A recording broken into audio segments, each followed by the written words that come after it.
Yes, we are on. So, hi, Nikita. I'm so glad I finally managed to cut you in my little interview. As I told you, it's supposed to be a dialogue between artists, but I'm also a teacher at the University of Art and Design, and I use this kind of interviews also as some tools for my students to have. Because, as you know, encounter with other artists' ideas and artistical practice are always or could be inspiring and you know as a learning factor in their creativity. So my first question to you would be, of course, going just a little bit back in your basics, and I assume you had a formal teaching at your university, and you've learned maybe study uh, in a more traditional way, and this is the way we do it here, like for the first 2 years.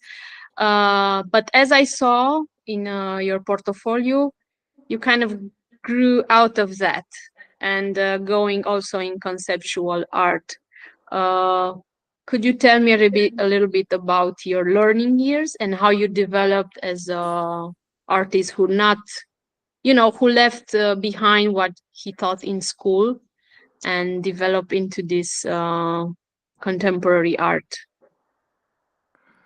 Yeah.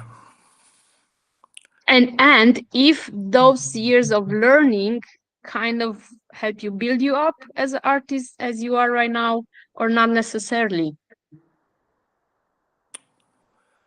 Uh, I spent 6 years in Kiev Art Academy. Like first 2 years, it was general department of painting, and then joining the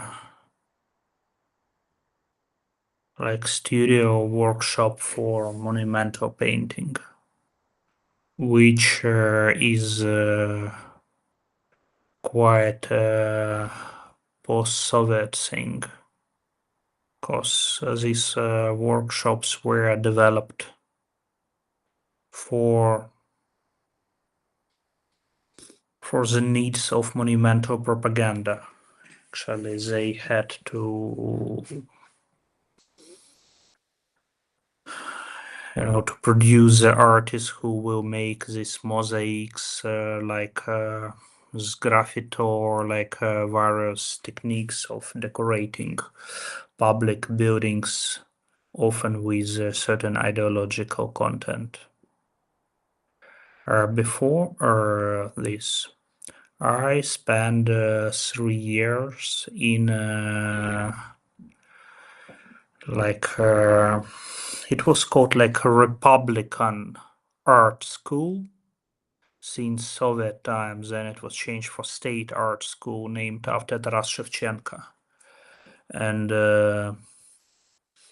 it was like kind of primary and middle school, also to give her like professional skills in visual art and prepare like children and teenagers to enter art institute. And even before that, I took just classes for children in painting and drawing, but they were also like based on academic program, like much reduced, but it still was like a proper like painting, still life in watercolor, like proper drawing of plaster heads. So all the thing was about so-called academical training on its different levels. And yeah, in Art Academy, this monumental art workshop also had quite an interesting history, because my professor was one of prominent Ukrainian like Soviet monumental artists. He made like many mosaics. He used techniques like encaustics to decorate, like, for example, National Institute of Physics, like of Academy of Sciences of Ukraine, which is really huge and impressive building. And in early 80s, he decorated it like a temple of knowledge. He depicted these big names of the world science like almost as saints, quoting a lot some like Byzantium and partly like Gothic like elements, but depicting scientists in this way, and finishing with triumph of Soviet science. And it was all done in encaustics, like wax painting.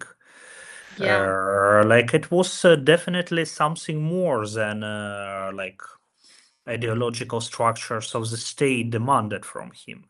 So he wanted to be like, let's say, a real artist, and he was really skillful in drawing, in building composition, and other his works were like enormously huge mosaics on like Crimean and southern Ukrainian sanatoriums. Actually, like really beautiful ones with this new like sort of fashion for Soviet 60s and 70s, like Soviet neo-modernism. Like many young people, they like rediscover his early works, and they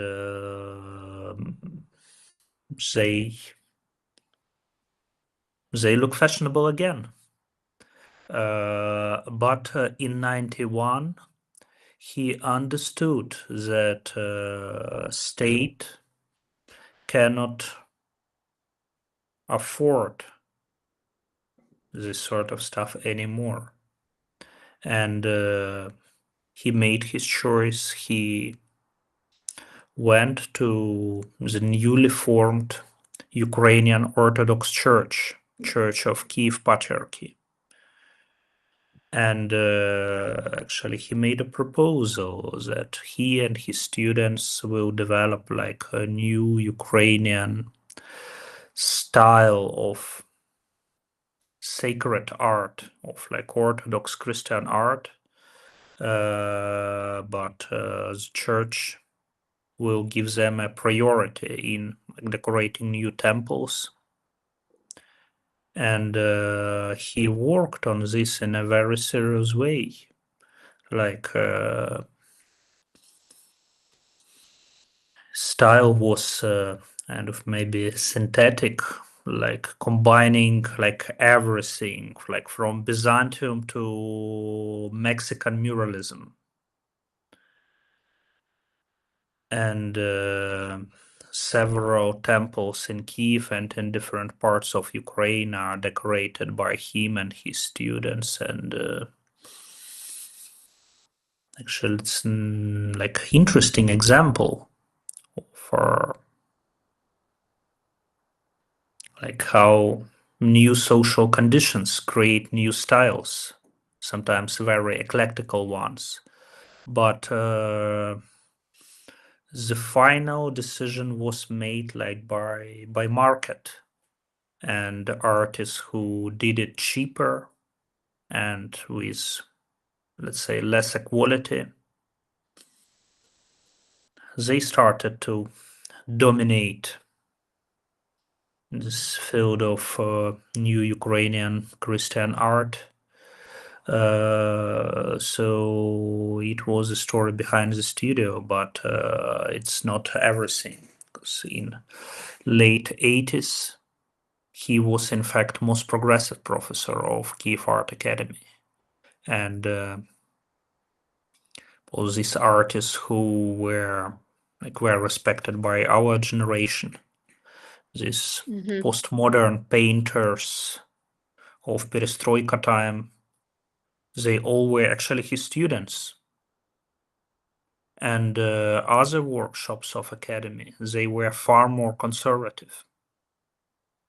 They were just keeping some standard Soviet manners, sometimes reducing them to pure kitsch.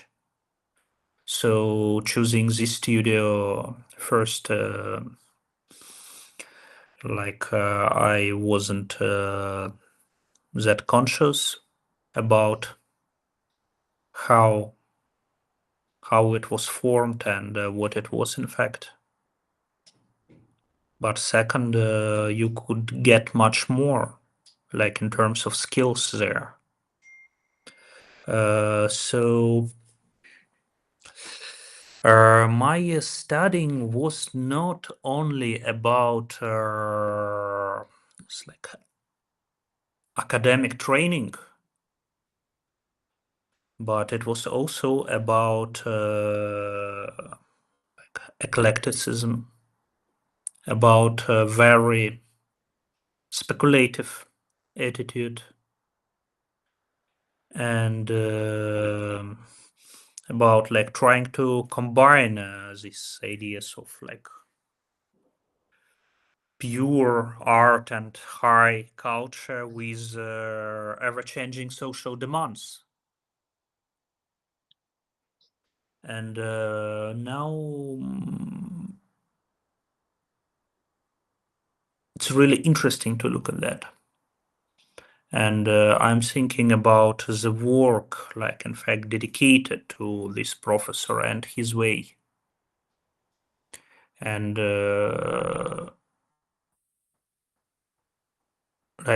sure, like his story is so symptomatic and so much about time of transformation. So I'm not speaking about him with irony, really. It is a way, and I don't want to be judgmental, but in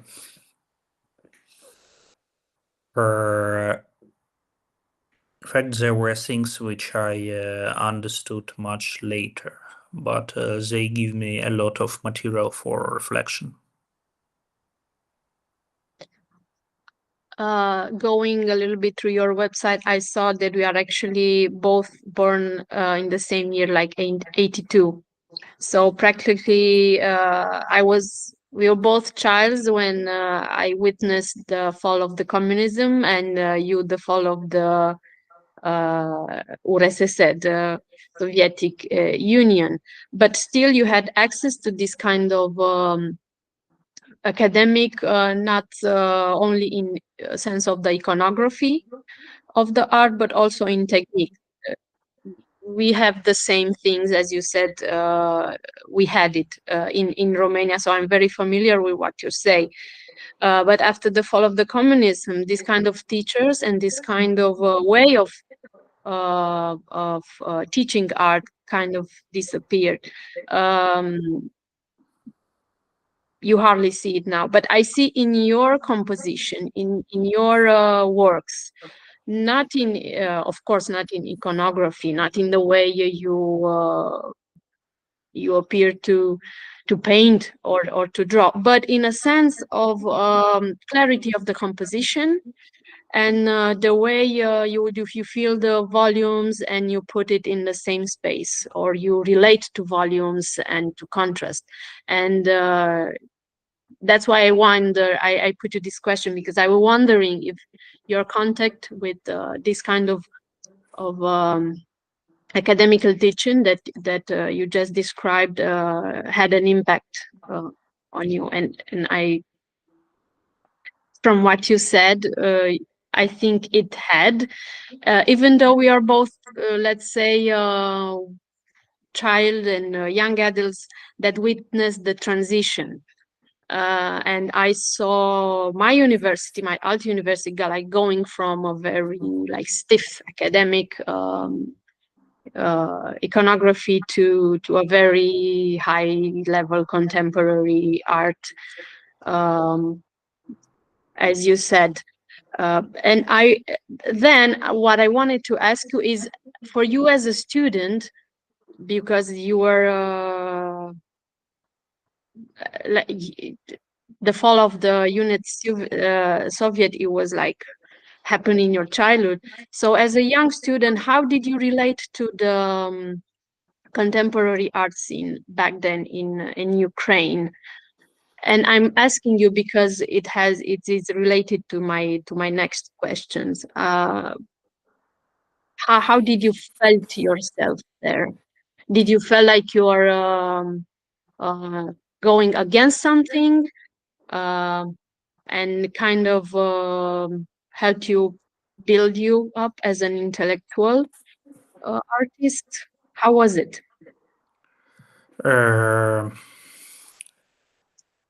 In 2004, when there were big protests in Ukraine, known as Orange Revolution, we joined them as a group of like students of Art Academy, and we started to make something in between of like paintings and huge political posters, but kind of absurd ones. And we exhibited them just on the streets. And what we did was like almost a pure activism, but we were invited by Center of Contemporary Art, which gave us its space as a like temporary workshop, and then it was like a real introduction to the world of contemporary art.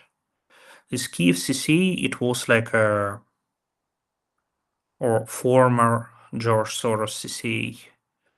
Let's say CC named after George Soros, because during 90s and very early 2000s, Soros provided funding for it, but then its funding stopped, but institution wasn't closed, and it tried to find other sources, and in fact it was extremely poor, with a huge beautiful space in 18th century like Baroque building, but with almost zero budget.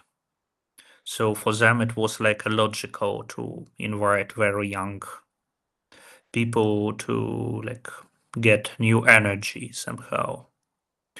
Because the first generation of artists they worked with, like these postmodern painters, they were rather interested in a more commercial representation.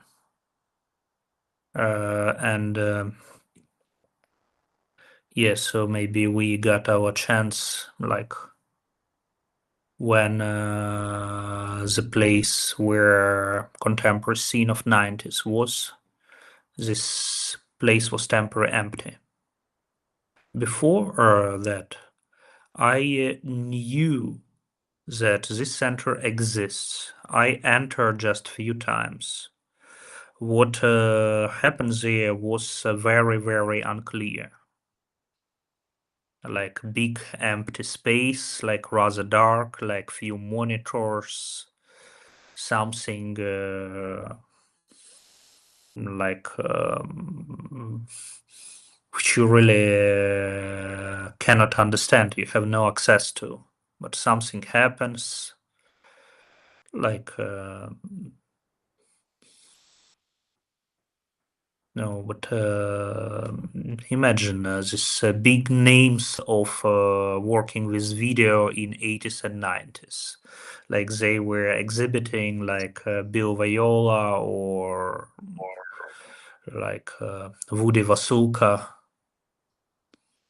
And Yeah, and you could read this A4 paper with some text which was Statements. written like rather by machine. Like it was situation of almost zero access. But it also was like a bit like a church of unknown religion. And it was impressive, but you had a feeling that physically you can enter, but in fact the doors are closed.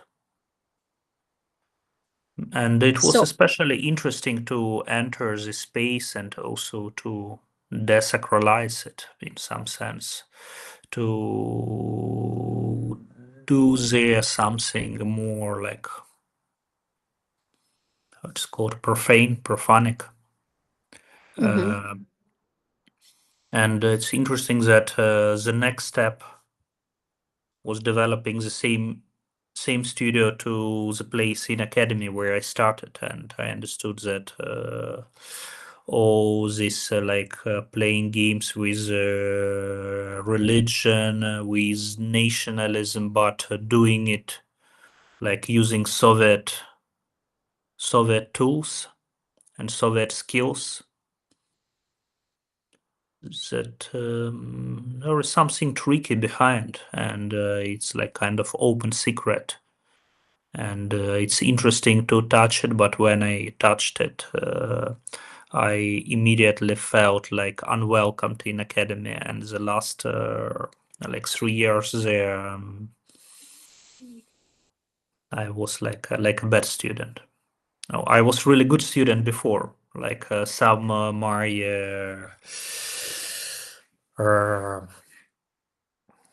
like drawings and paintings of the nude model are in funds of academies. They were like given to other students like as examples. So at one moment I felt that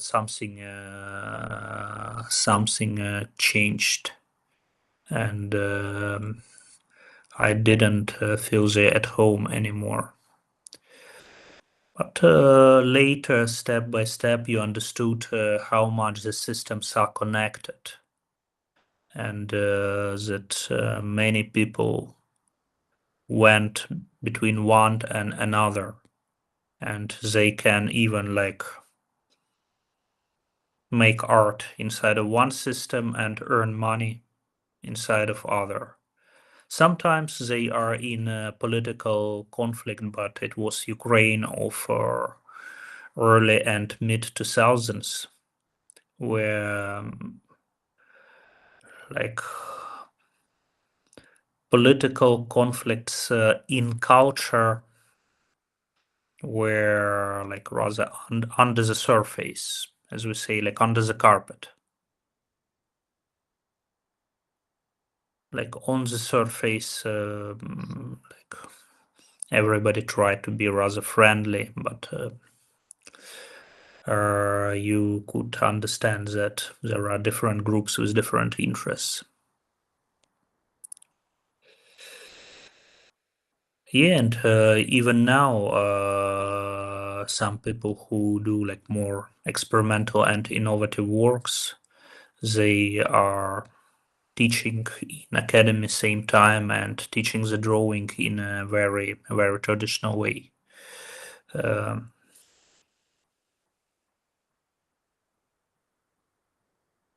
So after you finished the school, because I'm gonna postpone a little bit what was meant to be my next question. After you finished, let's say, the 6 years of academical training, how did you manage to stay motivated to do something in art? How and what was the first thing you tried to do after you finished it? Because what happened in Romania, and I imagine, as you said, the same thing in Ukraine, that there were like two levels of making art: the official one, that one related to, you know, the artists who developed in the communist regime, and they were doing the big exhibitions and everything. And then was the, let's say, underground, but not so more underground after the 2000. The young artists who are, some of them you already know, like the painters from Cluj, they started to make their own thing, like private galleries, shows curated by artists. How was it for did you wanted to go to this road on your own, or you were a little bit confused? I'm asking this because all of my students, like, they go to this exact episode in their life after the studies are over. But we formed a group in late 2004. Already in 2005 and especially 2006 and later. We already got some international shows like in Kunsthalle in Vienna, in Zamek Ujazdowski in Warsaw. But I finished academy in 2007. So 2 years were like overlapping. And like almost 3. And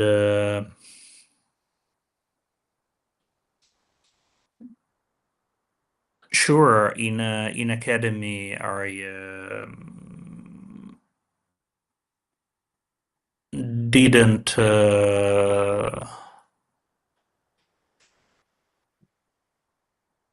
trust these people so much. I understood that their cultural role is like really reactionary. Now I would say I have much more tolerance and understanding about them. Like understanding how narrow, how limited were their circumstances. That many of them actually didn't have any other chance. But yeah, by then I was very negative about this, but still, like, so that I spent so much time there that I should have my diploma before saying goodbye, and I did it. But I remember once I exhibited the work which was treated like really, really negatively in academy, and just next day I brought it to newly open private art center, this Pinchuk Art Center in Kiev, which was #1 place like after Soros epoch. And it was shown, it got like much attention. It was my first work which was like purchased for real money, and but in academy it got the lowest grade, and like they told me that with such works I have no chance for diploma, and it was like one day and the next day. So with the Pinchuk was your first external validation, let's say, for what you were trying to do. One of the first, and I still was a student. It was my last year in academy. So what can I say? Like, I witnessed both systems in one time, and maybe by then I felt that there is some essential difference. Something like old and dying, and something like fresh and aggressive. And second is sexy, is attractive, and first is not. Now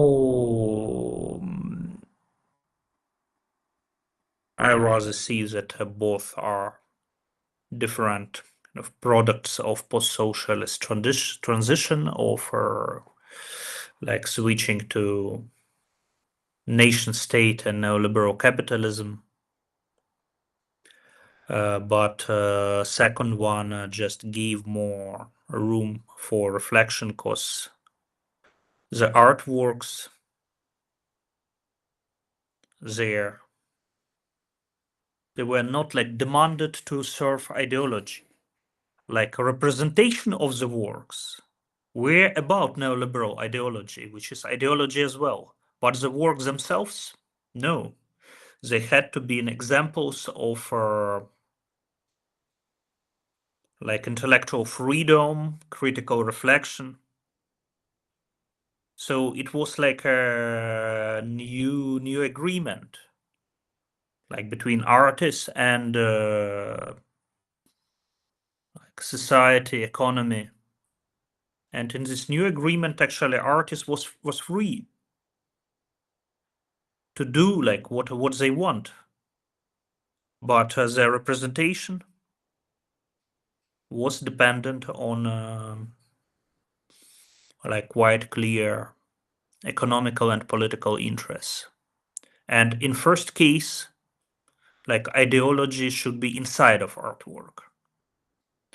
So the second one is definitely much more preferable. It's much better developed, but it's far from real freedom.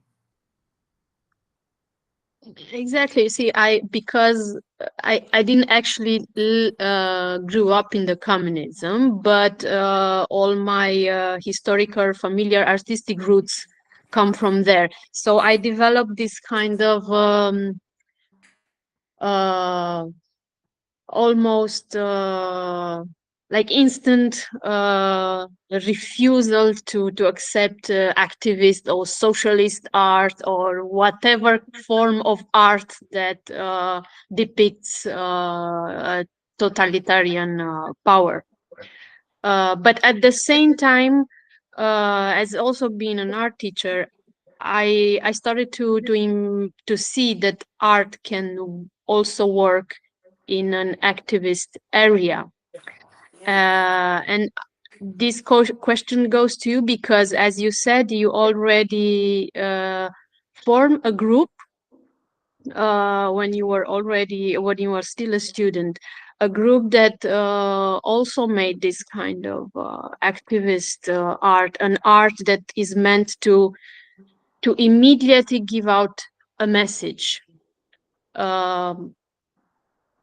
How did you manage to, not to cross the line, or how do you manage to keep the art in the art field and not just make it just about a social agenda or an idea that must be illustrated or narrated through artistic meanings?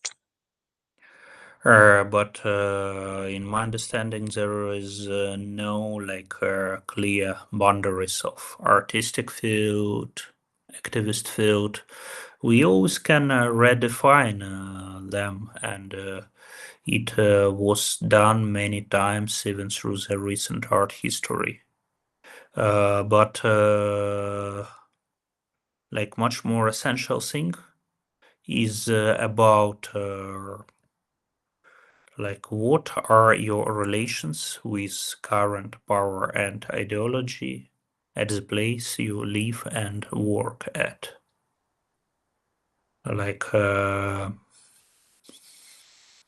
if you keep rather independent position, you lose a lot in terms of social acceptance and personal comfort, but you get a chance to understand and to say something important which wasn't said before, and which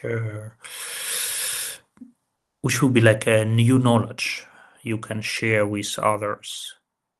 Like otherwise, you would rather make, like, let's say, political consensus, cultural consensus, moral consensus stronger and you be accepted, but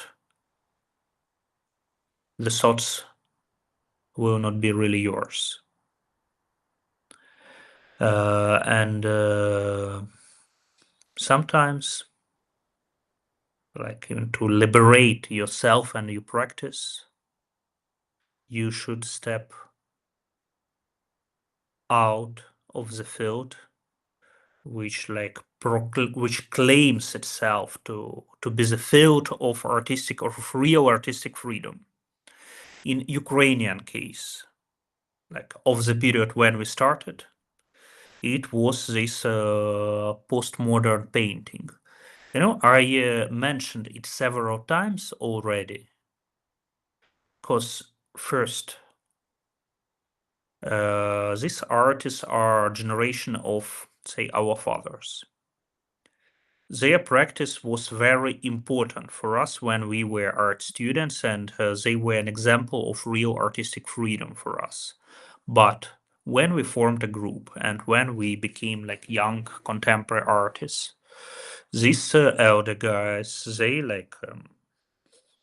mentioned us, and they became like quite aggressive and protecting their territory from us. And in few years, we were already like enemies. But this situation, in fact, it was a real recognition. And now they are not that active anymore.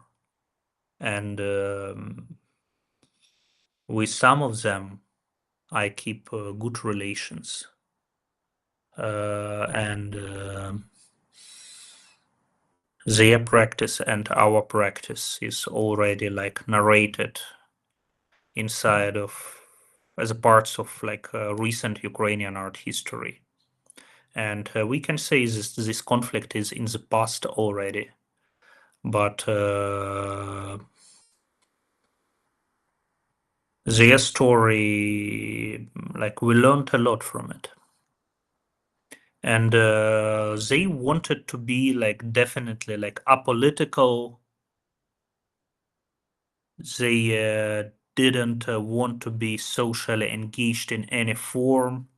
They wanted just to, you know, have some like playing some provocative games with symbols, with some iconic like cultural or like science elements, but still use their skills as the figurative painters. And through this, they wanted to get some commercial recognition. So maybe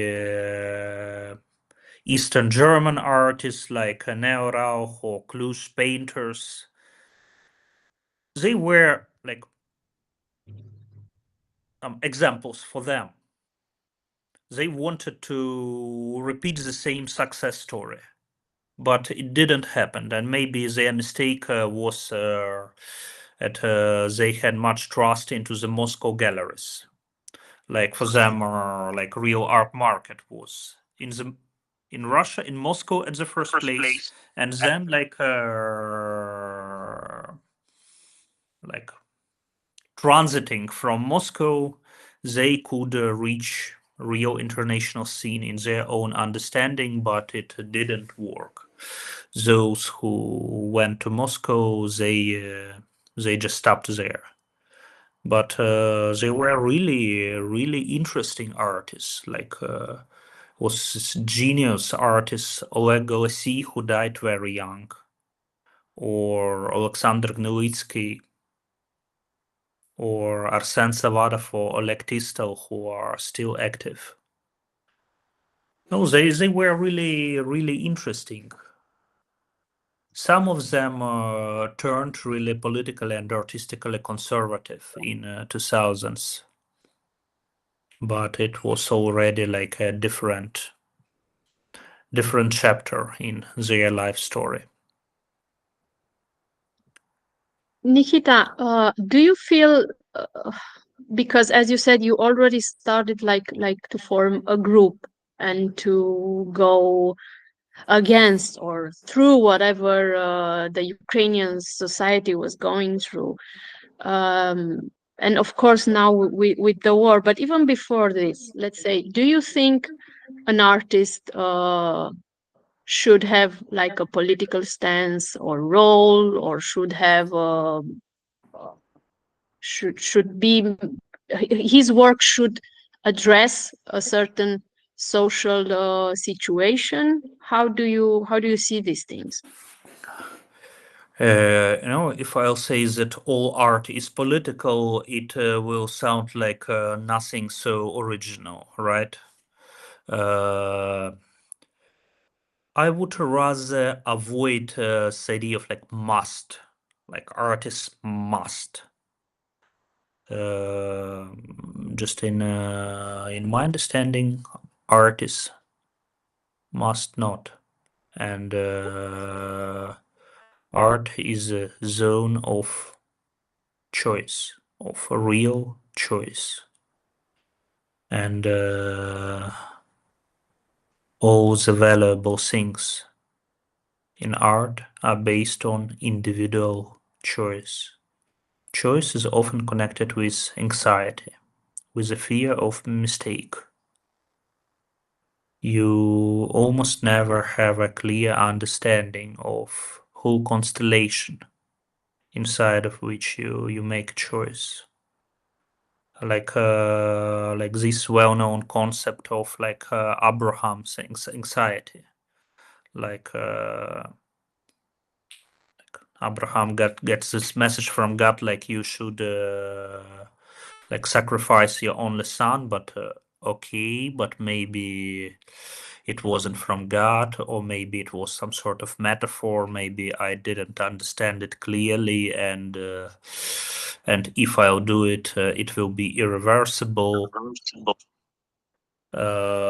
So this kind of anxiety is something which is with artist, and it cannot be connected with artist must be social or must be antisocial or must be social outcast.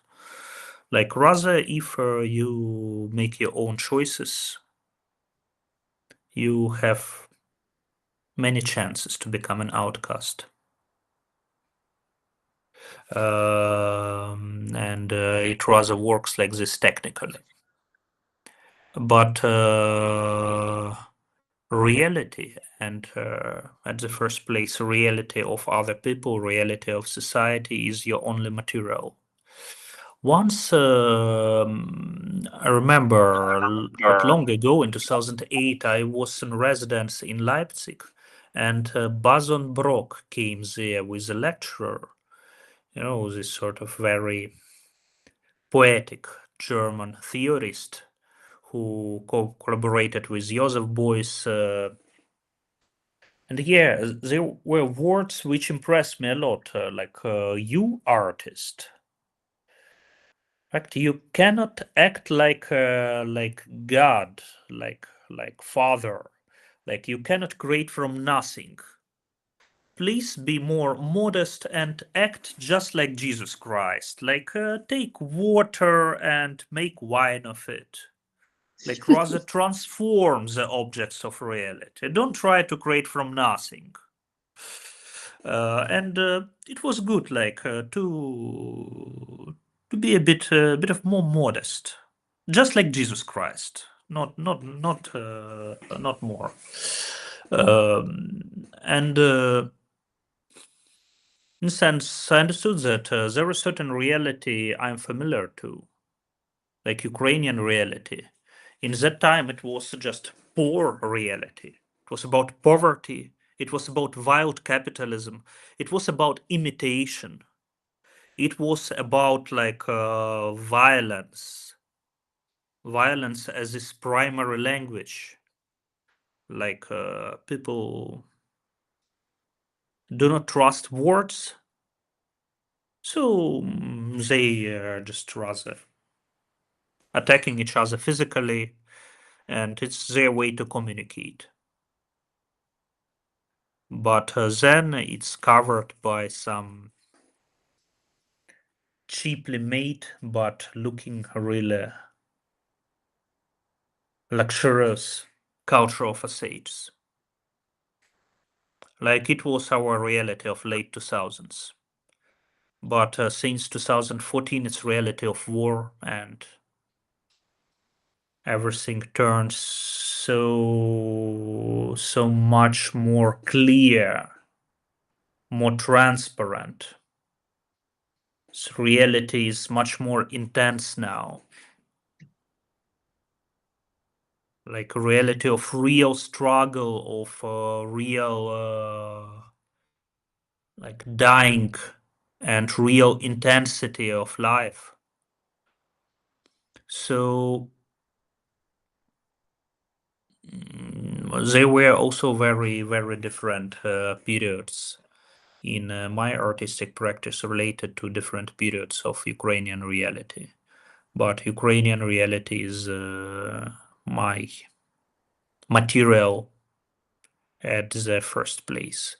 And when I say the word material, I do not mean this like instrumental attitude. No, material and matter. This is crucial. Nikita, tell me,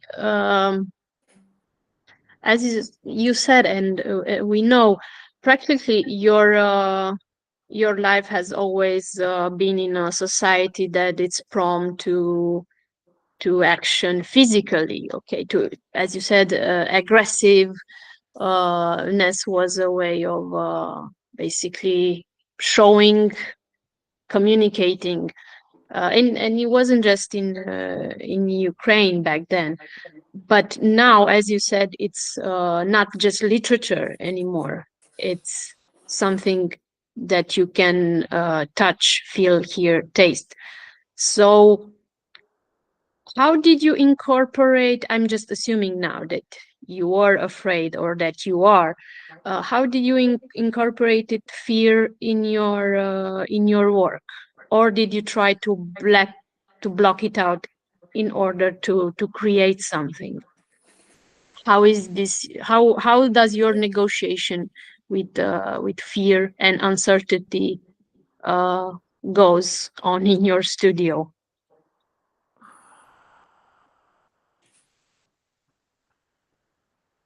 Oh, like artistic practice is everyday practice, and everyday practice is often much about habit. And if you have like air raid alarm every day, you get used to. Like I've seen like a missile strikes through the window of my studio. I included this photo into my recent book. Like some people I know closely, they are not alive anymore. Like all environment in Kiev and like cultural landscape changed so much. And somehow I'm getting used to this kind of reality. It's like a new normality made of catastrophic material. So, you know, fear is not helpful in today's Ukraine. It can be helpful in certain situations, but in general, like if you live in fear, you turn absolutely dysfunctional. And like a way to keep a bit of mental health is to take some distance towards yourself. And I would say it's something quite artistic when you observe reality. Reality becomes like a matter of observation.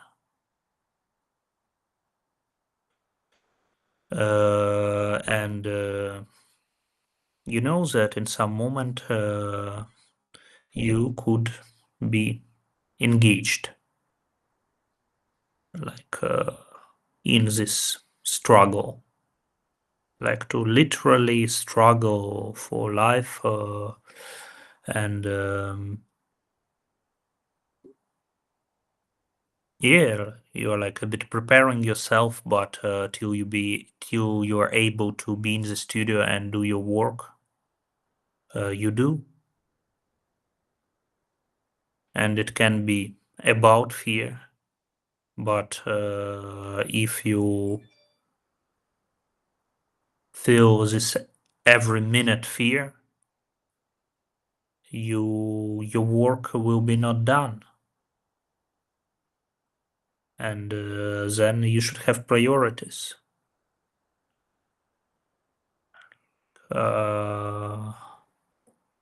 If the work will remain undone, what was the sense of like all these years?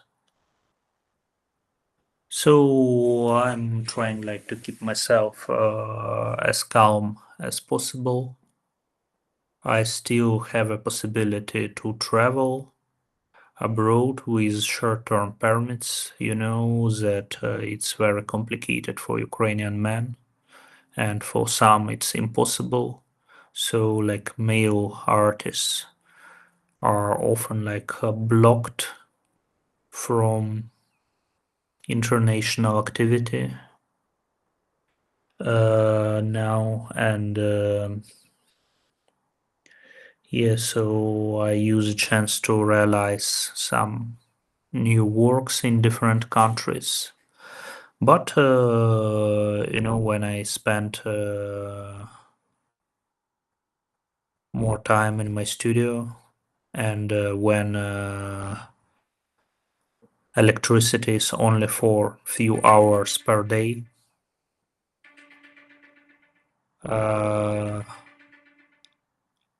then I started to paint more, because during the daylight I don't need electricity for it.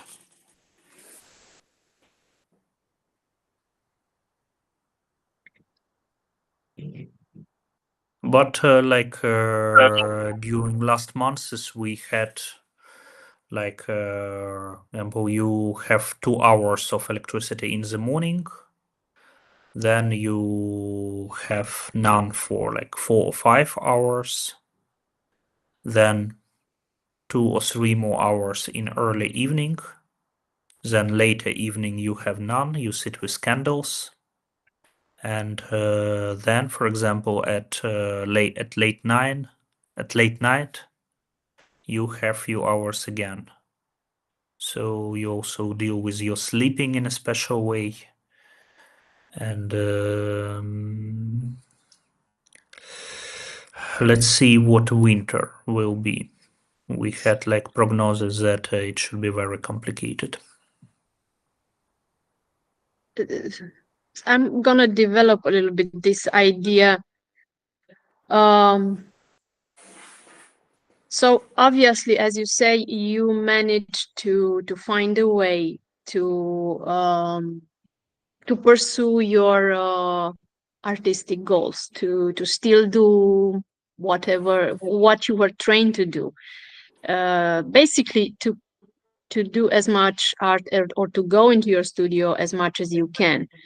But at the beginning of the war, I know you said in an interview that you spent about a month in a bunker, of course, a gallery bunker, very, if I may do a joke, very convenient for an artist. So it was a bunker that was transformed in a gallery, and you were there with your daughter too, as I remember. You've been saying that. No. My daughter with her mother, they were in Maastricht in the Netherlands. They were Oh, okay. abroad, and it was really good. I was much less anxious. I Less was stressful. with other artists in the beginning, and then they fled to the west, and I remained alone in the gallery. They were so person who worked in the gallery and her sister and her boyfriend, but they were in gallery office, and in exhibition rooms I was alone, and I started to arrange little exhibitions around my mattress. Because the storage of the gallery was there. They didn't have a chance to remove the works, and they let me take them and do little exhibitions. And there were even few people who attended to this exhibition. But it was one of, I guess, most luxurious shelters in Kiev. It was really good. I remember maybe the recording wasn't that good. With I heard it in an interview you put down in when you were in Venice in 2002. But the experience of the beginning of the war, and as you said, all these portions that you have to do in order to develop your work, losing friends, losing artists that you knew, how do you keep finding meaning in continuing to create something, whatever? Is it a form of maybe escaping, or is it a form of enduring? It is again a form of going against whatever is happening around you. How do you still find motivation and meaning in creating a piece of art? Like I have no other skills.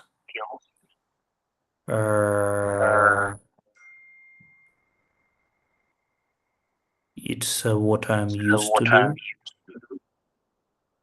It's about my understanding of this reality. It's about like archiving it, and it's about something which I call like the capacity of art to make war history. Like art can describe the war as something from the past. The war which like should be in history books.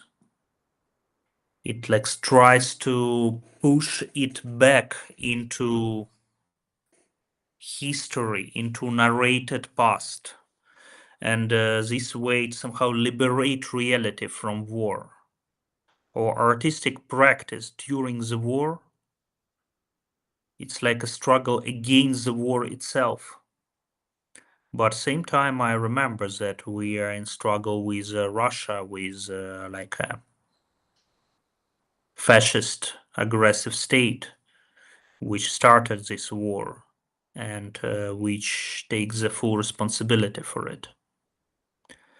So often, like my works are sold and money go for the war-related needs.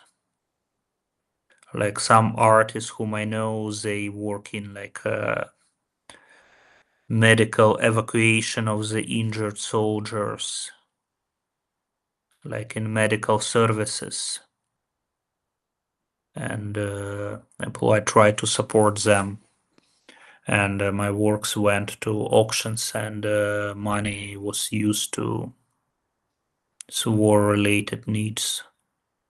And it's not only about me, it's about many artists in Ukraine.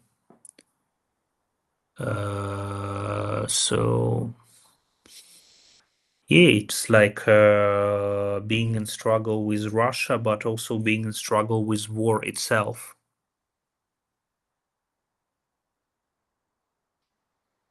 And I'm really conscious about that giving up is not about struggle with war. It's not about anti-war position. It's just feeding the fascism, giving it new fuel, and then things will turn much worse. So now, like, pacifist should be in war. It may sound like a paradox, but in fact there is no paradox, because the war is about simply saying about decision to start the war. And one who started is one who can stop it. Those who give up, they do not start the war. In fact, they give more fuel to it.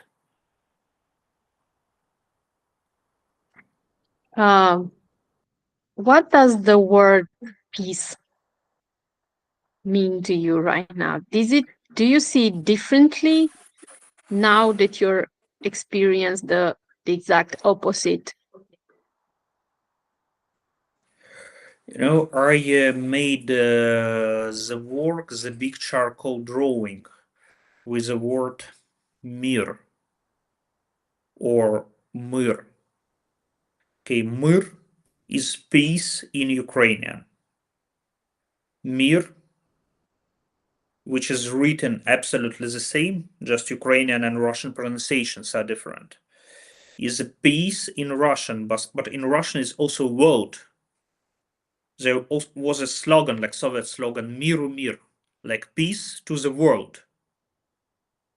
And I wrote it in this like huge, very monumental, in fact, very Soviet letters. But they were taken from this number of few fonts used for the stories in Instagram. And in behind, there were some like like drops of light in the sky, which looked like a festive fireworks, like a celebration, maybe celebration of peace. But actually, the image was of phosphorus weapons, forbidden by Geneva Convention and used by Russians in Popasna, Ukrainian town which is leveled, which just erased from the earth, which doesn't exist anymore. So it could look like a firework and a celebration, but it was something very different. And mir and mir, they look the same, but they're quite different things.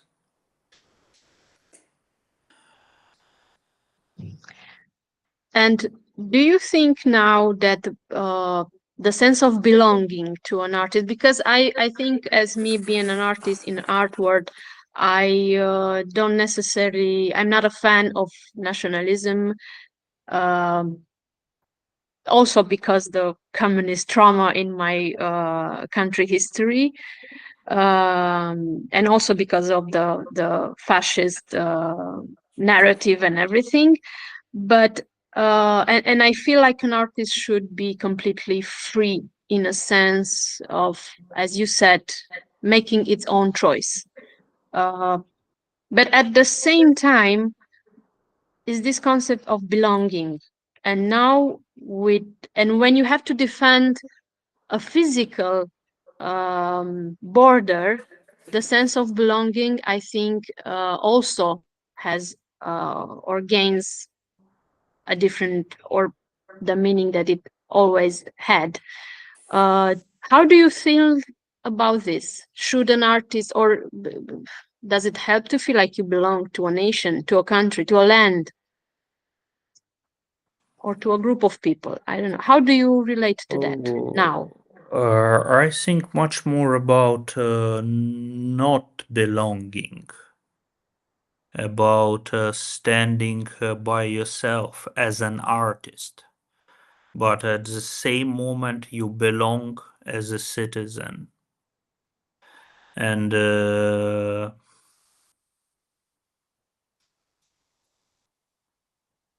Sure, I stand with Ukraine as a citizen, as a human being. But as an artist, I'm trying to develop the distance which makes my position really independent. And sometimes there are contradictions in between. Sometimes no, but it's like a everyday challenge. It's a part of the practice to deal with such challenges. And I do not have a general formula. In each separate case, I make a new decision. But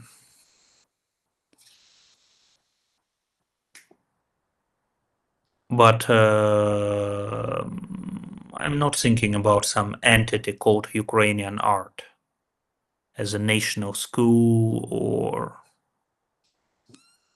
some aspect of, I don't know, national, like collective consciousness.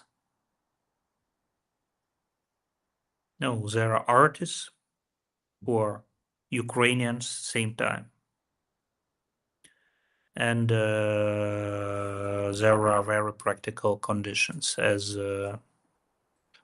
the ruined institutional infrastructure inside of the country, the fact that part of the artist have a freedom of international mobility and other part has not, and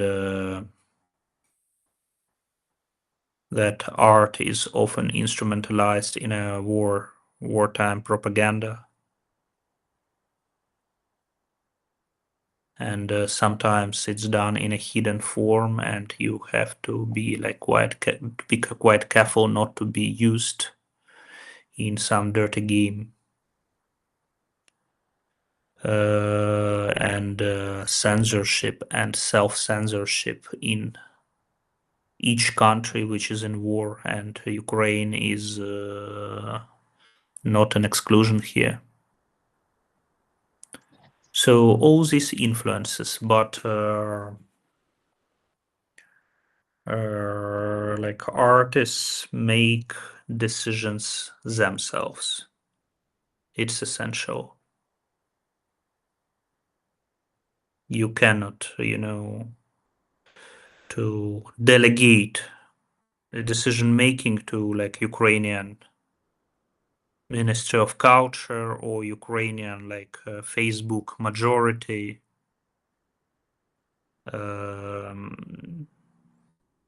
No, just if it wasn't you who decided, then it's not really about art.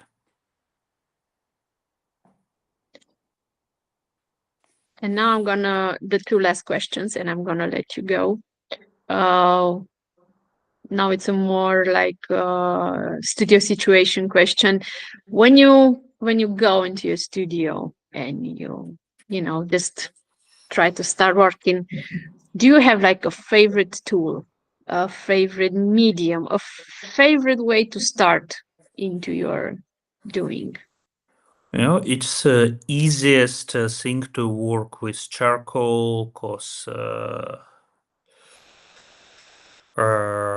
sometimes there are no like proper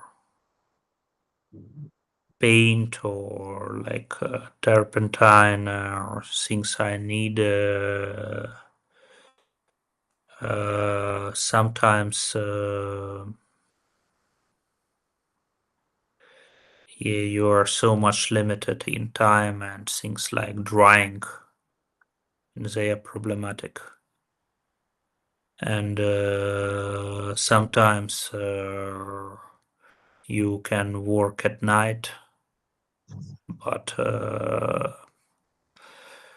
oil paint and electric light it doesn't work well. So with charcoal you have this practical freedom. It's so simple, and you can develop a lot using its means. So I do a lot of charcoal drawings here, but oil painting as well. And the sculptures and installations, they are produced with production teams. Is it hard for you to manage to find financial support when you have a bigger project like an installation? It's really complicated in Ukraine, but I was used to work with some international institutions even before the start of the war, even before 2014, and sometimes I invited to realize the bigger works. And I would say that even I am not one who is in search, but other people find me time to time. But you know, it's precarious situation when you have some proposals and at some moment they can disappear, and you should be conscious about it, that there is no guarantee. Even if you have like more or less what is called success, you have no guarantee, or at least you should have like really big money behind to have some guarantees. But if you are from the east, from the country in war, and when what you have is only your practice, then just live this precarious life and do what you can. Nikita, and my last and final question. Usually this is what I ask all my guests in these little interviews. What advice, and if you don't like the word advice, just idea, whatever you want to call it, would like to give to young students? Imagine whatever students. Like that me, I said it several times in this or that form, like make your own choices. Like artistic practice is about making choices. And be brave. Just decide yourself. Otherwise, you can be even more accepted for a certain time, but you lose your time. It will be not your art, and in fact not your life, if you let others to make artistic choices for you.